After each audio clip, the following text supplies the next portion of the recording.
नमस्कार, जनता टीवी देख रहे हैं आप। आपके साथ मैं हूं अंजलि भंडारी और रुक करेंगे देवभूमि उत्तराखंड की खबरों की ओर। बता दें आपको कि मुख्यमंत्री पुष्कर सिंह धामी ने देश की पहली महिला अध्यापिका सावित्रीबाई फूले की जयंती पर ट्वीट किया। सीएम ने ट्वीट करते हुए लिखा कि देश की पहली महिला अध्यापिका, नारी मुक्ति आंदोलन की प्रेरणा, महान समाज सेविका सावित्री फूले जी जयंती पर शत शत नमन। अपनी शिक्षा के माध्यम से न केवल महिलाओं के अधिकारों की रक्षा की उन्होंने, बल्कि समाज के हर वर्ग को समानता की ओर अग्रसर किया। महिला सशक्तिकरण की दिशा में आपके द्वारा किए गए कार्य अविस्मरणीय हैं।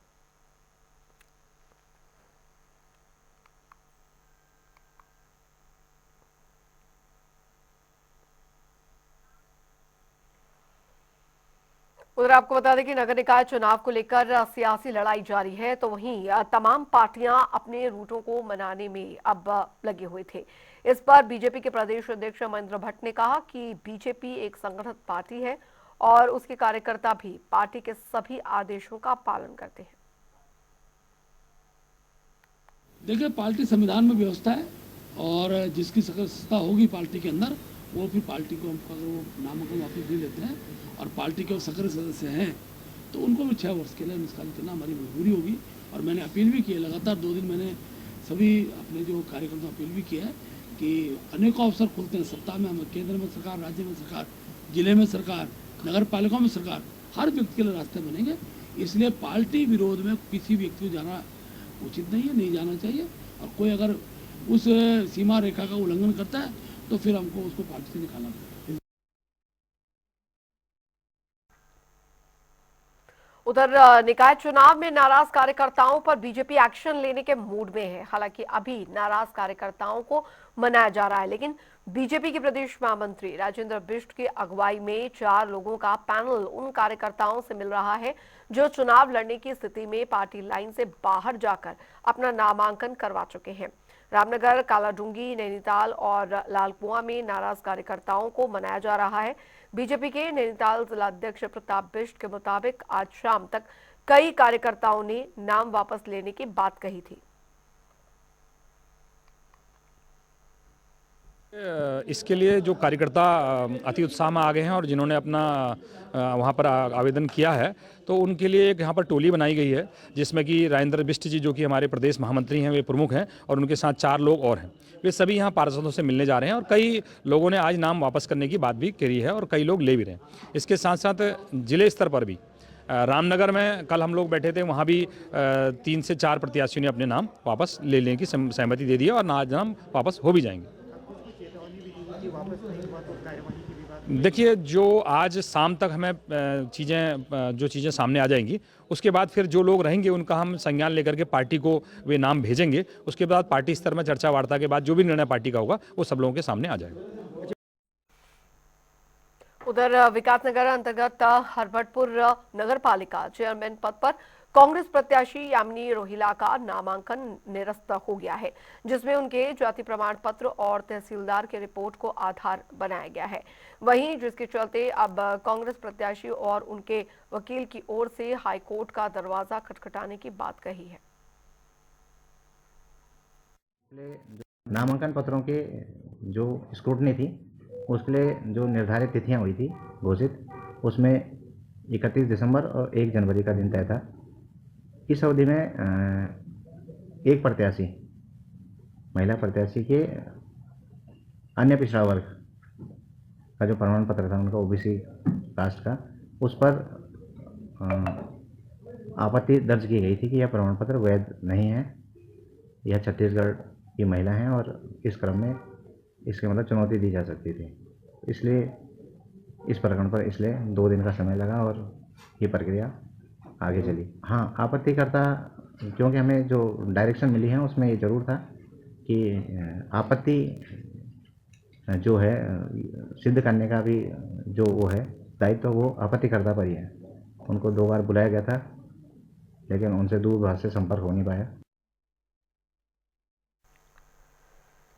चलिए खबरों में आगे बढ़ेंगे। उधर आपको बता दें कि नगर निकाय चुनाव के लिए मैदान में उतरे प्रत्याशियों के नामांकन पत्रों की जांच पूरी हो गई है। प्रदेश में 202 नामांकन अलग अलग कारणों से निरस्त कर दिए गए हैं। इनमें महापौर के 2 अध्यक्ष और 32 पार्षद सभासद के कुल 168 नामांकन शामिल हैं। प्रत्याशियों के नामांकन निरस्त कर दिए जाने पर भी सियासत देखने को मिल रही है। प्रमुख विपक्षी दल कांग्रेस सत्ताधारी दल बीजेपी पर आरोप लगा रही है। वहीं बीजेपी प्रदेश अध्यक्ष महेंद्र भट्ट ने विपक्ष के आरोपों को खारिज करते हुए कहा कि पार्टी ने निकाय चुनाव में प्रत्याशियों की जीत के लिए पूरा प्लान तैयार कर दिया है। पार्टी पदाधिकारियों के साथ ही विधायकों और मंत्रियों को जिम्मेदारी सौंपी जाएगी। देखिए, पूरा चुनाव हम लोग मंत्रियों, विधायकों, पार्टी सबको कार्यकर्ता मानती है। केदारनाथ के चुनाव में सबका सहयोग लिया गया, इस चुनाव में सबका सहयोग लिया जाएगा। माननीय मुख्यमंत्री की सभाएं हमने प्रत्येक नगर निगम क्षेत्र में करनी है। बड़ी नगर पालिका में मुख्यमंत्री सभाएं होंगी। मेरा प्रत्यक्ष रूप से अनेकों स्थानों पर जाना होगा और हमारे प्रदेश के पूर्व मुख्यमंत्री, हमारे सभी मंत्रीगण, हमारे सांसदगण, सबको हम अलग अलग स्थानों पर उनके कार्यक्रम श्रृंखला बनाएंगे और कल से हमारा चुनाव का विधिवत शुभारंभ प्रारंभ हो जाएगा। वहीं उधर प्रदेश में नगर निकाय चुनावों को लेकर हलचल तेज हो गई है। ऐसे में अब प्रत्याशियों ने अपनी कमर भी कस ली है। वहीं देहरादून मेयर पद के लिए कांग्रेस के उम्मीदवार वीरेंद्र पोखरियाल ने दावा ये किया है कि कड़ी टक्कर के साथ ही इस चुनाव में उनकी जीत होगी। पूर्व विधायक राम कुमार ने दरअसल बीजेपी सरकार पर निशाना भी साधा। उन्होंने कहा कि बीजेपी के कार्यकाल में कोई भी काम सही तरीके से नहीं हुआ। देखिए, मैं कल भी कह चुका था आपका कि सबसे पहले जो है ट्रैफिक की समस्या, उसके बाद स्वच्छ देहरादून, और मैं एक चीज और जोड़ना चाहता हूं कि आपने आगामी 2024 में जो तपिश देहरादून ने झेली है और जो गर्मी का तापमान 43 टेम्परेचर बना है, आप सहजदारा रोड पे आप देखिए, इन्होंने पेड़ काटे हैं। पूरे देहरादून में इन्होंने पेड़ काटे और लगाने का कोई काम नहीं किया। अगर देहरादून की जनता मुझे चुनकर भेजेगी तो मेरा ये वादा है कि हर साल 2.5 लाख पेड़ लगाने का मेरा एक संकल्प रहेगा, जिसमें से 75-80% जो पेड़ होंगे उनको जीवित रखने का भी संकल्प होगा और लगभग 10 लाख पेड़ 5 साल में लगाए जाएंगे, ताकि ये हरित देहरादून जो है हरियाली के नाम से जाना जाएगा। मैं सिख योद्धाओं का धन्यवाद करना चाहूंगा कि एक ईमानदार, कर्मठ, योग्य और युवा प्रत्याशी वीरेंद्र पोखरियाल जी को मेयर का जो प्रत्याशी बनाया है वो उसका जवाब नहीं है। मैं सभी सिख योद्धाओं का धन्यवाद करूंगा। आने वाले समय में जिस प्रकार हम वार्ड बाई वार्ड जनता का समर्थन मिल रहा है, आज हमने 17 नंबर वार्ड से मंदिर में मत्था टेक कर पोखरियाल जी का और अर्जुन सोनकर जी का डोर टू डोर जाने का कैंपेन शुरू किया है, वो अपने आप में महान है और हम लोग शुरू से काम करते आए हैं। और पोखरियाल जी पहले से सक्रिय रहे हैं राजनीति में और विभिन्न पदों पर रह के इन्होंने बहुत काम किए हैं क्षेत्रों में। कॉलेज प्रेसिडेंट भी रहे हैं और कई जगह अच्छी पदों पर रहे हैं। इन्होंने बहुत सबके लिए भला कराया और अच्छा प्रत्याशी दिया है और हम इनको भारी बहुमत से जिताने का पूरा प्रयास करेंगे।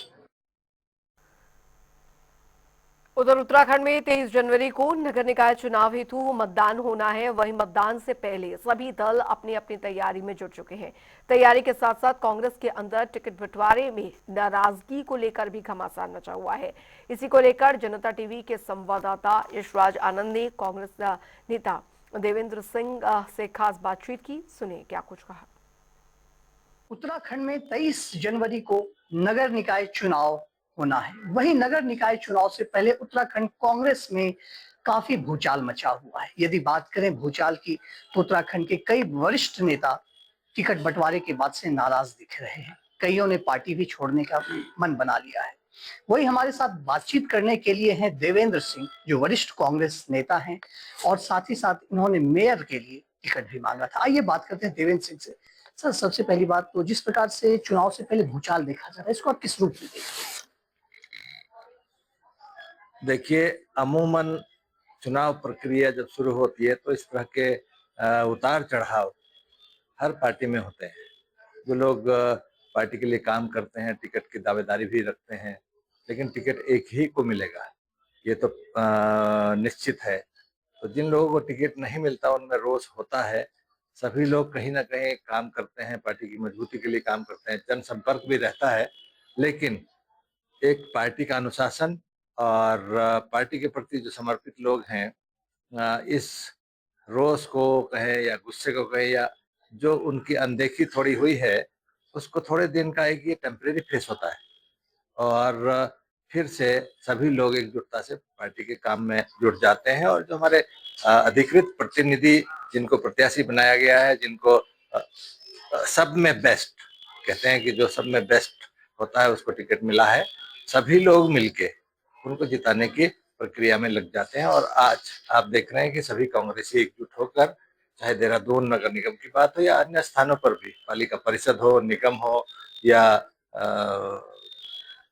नगर पालिकाएं हो, उनमें सभी लोग एकजुटता से काम पे लग गए हैं। और आने वाले 15-20 दिन का जो हमारे पास समय है, हम जनता के बीच में अपनी बात रखते हुए, उसको दोहराते हुए, और जो भाजपा का जो करनी है, कथनी और करनी, जिसका एक रिकॉर्ड जो है वो एक बराबर ही चल रहा है, उसमें कमी नहीं आती है उनकी कथनी करने के अंतर में, तो उसको भी जनता के सामने हम रखते हुए आगे बढ़ेंगे और जीत निश्चित कांग्रेस की होगी। बात करें, यदि आप भी कांग्रेस से टिकट के दावेदार थे, आपने टिकट मांगा, कईयों ने टिकट मांगा, बहुत सारी बातें भी निकली, तो आपके मन में क्या चल रहा है? किस प्रकार से आप इसको रोक पा रहे हैं अपने मन की भावना?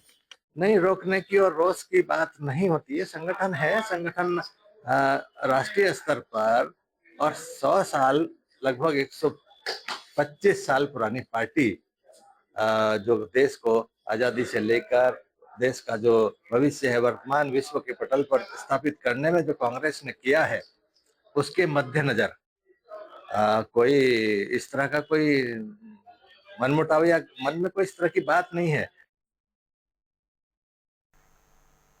चलिए खबरों में आगे बढ़ेंगे। उधर आपको बता दें कि देहरादून में state health system resort centre ने दरअसल राज्य स्तरीय बैठक का आयोजन किया, जहां पर SHSRC के कार्यकारी निदेशक और राष्ट्रीय स्वास्थ्य मिशन के निदेशक स्वाति सिंह भदौरिया मीटिंग में मौजूद रहीं। और वहीं स्वाति सिंह भदौरिया ने बैठक में जानकारी देते हुए बताया कि प्रदेश में ट्रॉमा केयर नेटवर्क स्थापित करने पर लगातार काम किया जा रहा है।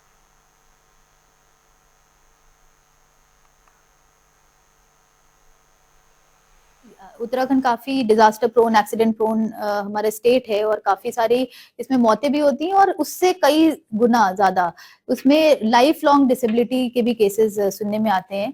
तो इसको देखते हुए यहाँ पे गोल्डन आवर जो हमारा पीरियड होता है 1 घंटे का, उसमें उनको तत्काल क्या उपचार दिया जा सकता है उसको स्ट्रेंथन करने के लिए ट्रॉमा केयर नेटवर्क डेवलप किया जा रहा है पूरे स्टेट में, जिसमें कि हमने एम्स ऋषिकेश के जो हमारे मेडिकल एजुकेशन है और जो हमारे मेडिकल यूनिवर्सिटी के VC सभी को साथ में लेकर इस पे कार्य किया जा रहा है। और इसका पर्पस यही रहेगा कि एक अगर कोई एक्सीडेंट होता है तो जब जहां अगली जगह पे जाने वाले जो हॉस्पिटल्स हैं वहां पे पहले से उनको अलर्ट किया जा सके और किस हॉस्पिटल में ले जाना है उसके संबंध में भी एक पूरा GIS मैपिंग करा के हमारे जो एम्बुलेंस ड्राइवर्स हैं जो उसमें EMTs रहते हैं उनको इस चीज की ट्रेनिंग भी दिया जा सके और उनके पास उस तरीके का एक ऐप भी दिया जा सके। तो इसमें हम लोग डिजास्टर मैनेजमेंट, रोड सेफ्टी सभी के टच में भी हैं और इस प्रकार के जो और एम्बुलेंस सेवा के जो संचालक हैं उनसे भी हम लोगों की बात हो गई है कि अभी से ये ऐप पे काम करना शुरू कर दे, जिससे कि इसको जल्द से जल्द हम धरातल पर उतार सके।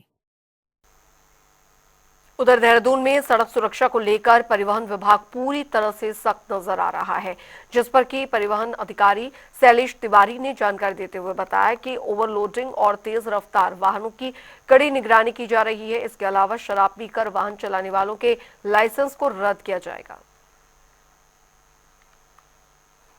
बहुत बहुत बधाई।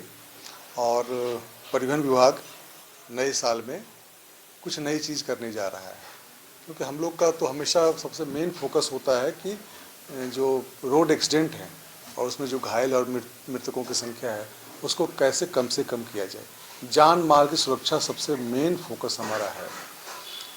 2024 में भी हम लोगों ने बहुत कोशिश किया और कई अभियान चलाए, कई तरीके से अपने काम को उन्होंने इम्प्लीमेंट किया, लेकिन रोड एक्सीडेंट रोकने में हम लोग सफल नहीं हो पाए। इस साल हम लोगों का फोकस रहेगा कि जो रोड एक्सीडेंट के मुख्य कारण है, जैसे ओवर स्पीडिंग सबसे मेन कारण है, इस साल हम लोग ओवर स्पीडिंग को मुख्य अपना टारगेट लेकर चल रहे हैं और इस पे हम लोग, हमारे पास जो कैमरे लगे हैं, हमारे पास गाड़ियां हैं, एनपीआर कैमरे हैं, सबसे हम लोग चालान को बढ़ाएंगे इसको। खबर देहरादून से है, जहां पर देहरादून मेडिकल कॉलेज चिकित्सालय के हालात दिन प्रतिदिन बदतर होते जा रहे हैं। चिकित्सालय के बाहर पार्किंग की व्यवस्था भी अच्छी नहीं है, जिसके कारण आने वाले लोगों को कई परेशानियों का सामना करना पड़ रहा है। वहीं दून अस्पताल के सीएमएस अनुराग अग्रवाल ने बताया कि नई बिल्डिंग में पार्किंग बनाकर इस समस्या को दूर किया जाएगा। बोलना चाहूँगा कि जो हमारी पार्किंग है वो स्पेस बहुत लिमिटेड है, तो ऐसे में जो हमारे कर्मचारी हैं, पहली हमारी उनको एक पार्किंग देने की सुविधा रहती है।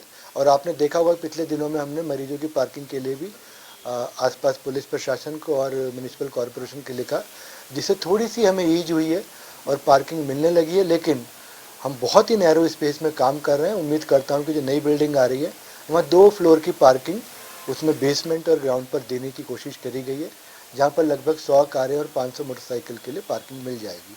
तो उम्मीद करते हैं कि बहुत जल्दी ये पार्किंग की। चलिए इसी के साथ देवभूमि उत्तराखंड की खबरों में अभी के लिए फिलहाल इतना ही। वक्त एक छोटे से ब्रेक का।